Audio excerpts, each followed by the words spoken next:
I know you are still using manual and old technique to remove spacing between words, but after watching this video you will be able to solve this extra spacing problem in just 1 minute. So let's start and fix this spacing and gap in a justify format paragraph in MS Word.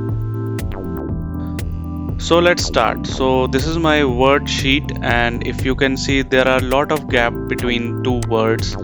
So we need to fix this. To fix this, we don't use manual and old technique which is removing with the backspace, but what we need to do is we need to press Ctrl H, and after going to the find and replace function we need to mention here circumflex W and under replace with, and we need to replace this with, we need to give space should be given only one, then you need to click on replace all and all done. Now you can see that my file has been completely changed. Now you can change this to justification. See how easy it is to remove the extra space between words. Hope you find this information useful. Thanks. That's all in this video. Do provide us your feedback if you like this. Let's meet you in our next video with some new tips. Till then, enhance your skills by keep learning.